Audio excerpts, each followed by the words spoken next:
Today I'm going to share my top 10 quilting tools. These are things that I use all the time, pretty much every day when I'm sewing, and that I would be lost without. They're good basics if you're a beginner quilter, and you know there's so many tools that you see out there. What do you actually need? Well, this is a good start. If you're an experienced quilter or been quilting for a while, it'd be interesting to know what your top 10 favourite tools are. I've watched quite a lot of these videos, and it's interesting to see what people use all the time. So here's my top 10 tools. So let's start with the scissors. I've had a few scissors over the years, and these are my favourite. These are a 10-inch pair. They're quite heavy. They need to be kept sharpened, but you'll end up using your scissors quite often. I'd recommend not buying a pair with the plastic handles if you can. If you can afford a good pair like this, get them. Next up is rotary blades. It's interesting because when I started quilting, you know, I didn't use a rotary blade at all. We cut the fabric with scissors, and we made cardboard templates for things. But thank goodness rotary blades have come along. Now, it's taken me a while to find the right rotary blade for me. And I would say that about all these things. You need to find tools that work for you. One, that are affordable, but two, that are comfortable for you to use. And that's going to be different for all of us. I have some arthritis in my hands, and what I've found trouble with is rotary cutters that would make my hands cramp and ache after a while. I used to use this one, but this is a Clover, I think. Yep, Clover. And I still have it. I really should toss it or give it away because I never use it anymore. It just made my hands ache. I have this one, which essentially looks pretty much the same. This is a Fiskars, and I like the big blade. And just pop it down with the safety. And I love this. I can cut for a long, long time with this before I need to stop. It's very comfortable. It gets used all the time. And that's definitely my favourite rotary cutter. I know there are some that you can get that are ergonomically designed, and you know, there are also the smaller ones, which I have tried. I had a few of the smaller ones, and they were terrible for me. So with a rotary cutter, you really need to try a few and find the one that works for you. But Fiskars, that's my favourite. I will be sticking with that.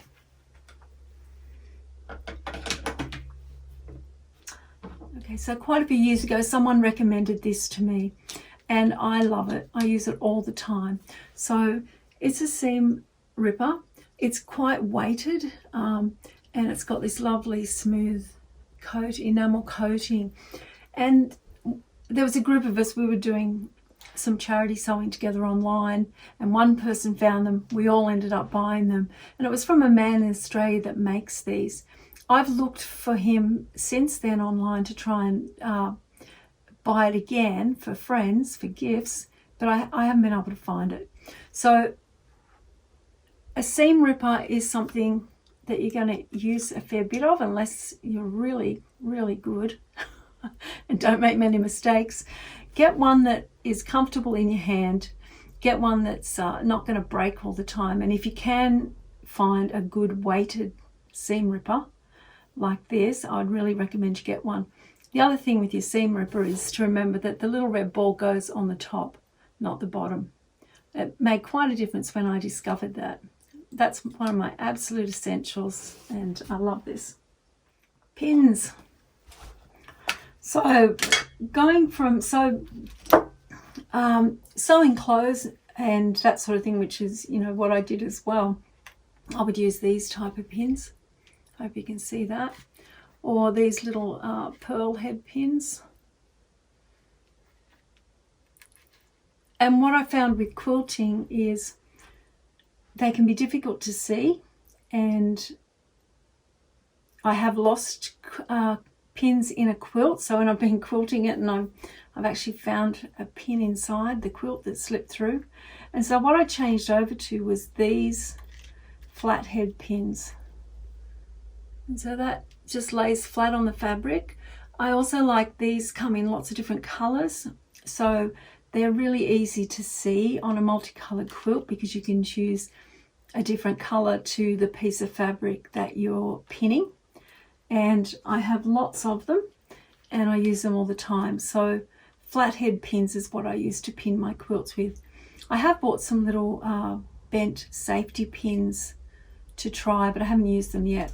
Now, where are we up to? Oh, gloves.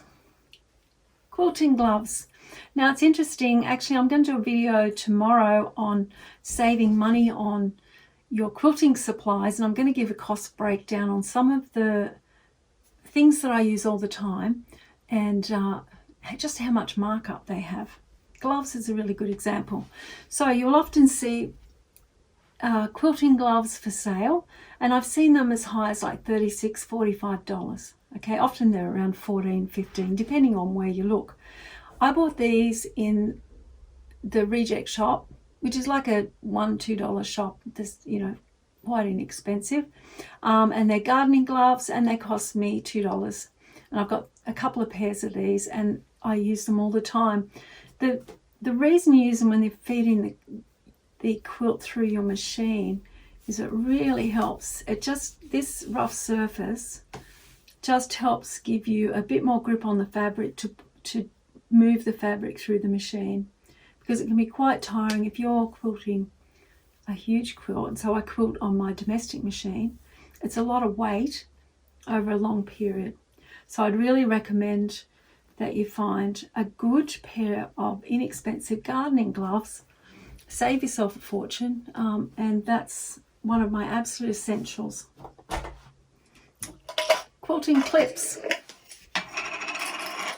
Okay, so these are just little clips that you can use to pin, like you might pin something in, you might pin the bias binding on, you might pin things in place, you know, pin sets of 10 blocks together when I'm counting out blocks for a large quilt. I use them all the time, and the other place I use them all the time is in the pantry. So we have a packet of these in the pantry, and we use them, you know, you open up a packet of something and you need to roll up the top, and you can just clip that on. So great in the sewing room and fabulous in the pantry.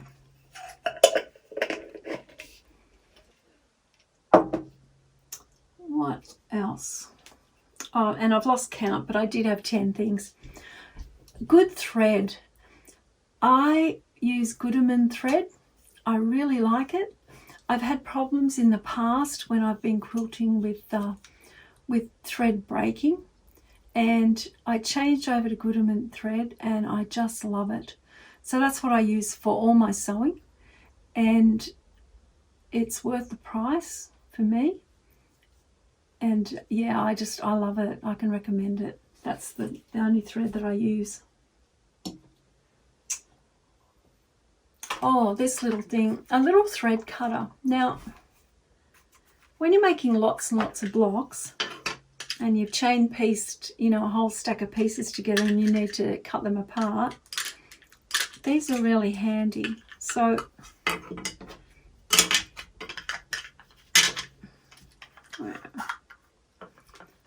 you just put that like that. It's got a rotary blade in the center. Nope, that's not clipped in. And then you just go like that. I haven't got one to show you. And, you know, cut through all the chain piecing. I actually have a thread cutter on the side of my sewing machine, which is one of the things I really like about it. So generally I use that. But there are times when, because my sewing room is up where the bedrooms are, and I'm an early morning person, I really can't be in here sewing and making a racket. So if I've got a whole lot of stuff to chain piecing to cut, I will just leave it out in the other room when I get up in the morning, and I can sit and do that. So they save a lot of time rather than sitting cutting. And last but not least, in fact probably one of the most important, two things. Rulers.